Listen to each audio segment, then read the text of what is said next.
Hello friends, my name is Rahul Pandey and I welcome you all to the today fabulous physics session conducted by me. Right. तो this session belongs to class 12 physics.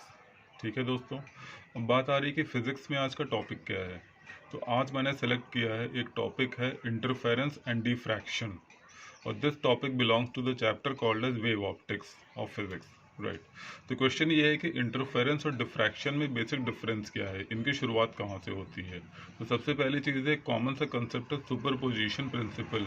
What is superposition principle? Whenever two waves, these waves may be light or sound or water waves, any number of examples are there। इसमें question ये है कि what is superposition principle? whenever two light waves traveling in the given direction fall over each other, then the concept of combination of these two waves is called as superposition। Right दोस्तों, तो superposition का मतलब होता है कि जब भी दो लाइट वेव्स एक दिशा में चल रही हैं तो उनको आपस में आप मिला दीजिए।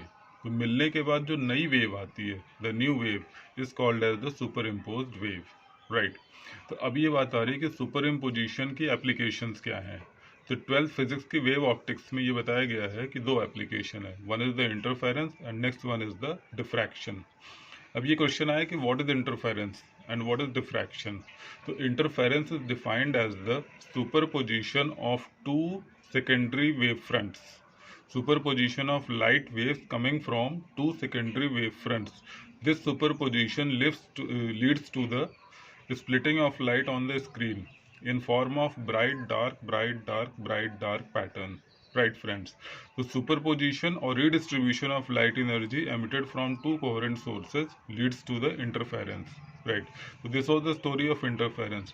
Next point arises diffraction। How diffraction is different from interference? So answer is like this, diffraction is also the superposition। diffraction भी superposition है, लेकिन इस बार सुपरपोजिशन वैसी नहीं है जो आपने इंटरफेरेंस में देखा।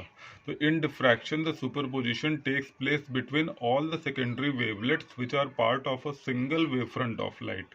Right, you have heard right।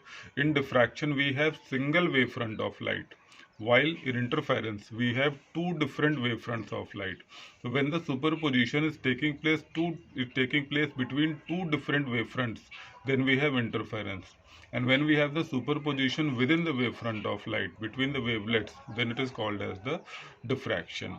So this was the difference between interference and diffraction as per their definition। Right. तो अब बात आती है कि क्या इसके बाद और भी कोई डिफरेंस है इंटरफेरेंस और डिफ्रैक्शन में। जी हाँ, डिफरेंसेस बहुत सारे हैं। अब जैसे एक छोटा सा एग्जांपल है कि इंटरफेरेंस में जो भी आपको लाइट पैटर्न स्क्रीन पे मिलेगा उसमें सारे ब्राइट और सारे डार्क इक्वल पैटर्न के होंगे, इक्वल विड्थ के होंगे। मतलब आप ये नहीं कह सकते कि सेंटर पर ज़्यादा लाइट आ रही है और उसके बाद लाइट घटती जाएगी, ऐसा नहीं है। In interference we have all the maxima, all the bright light of the equal intensity. लेकिन डिफ्रैक्शन में ऐसा नहीं है।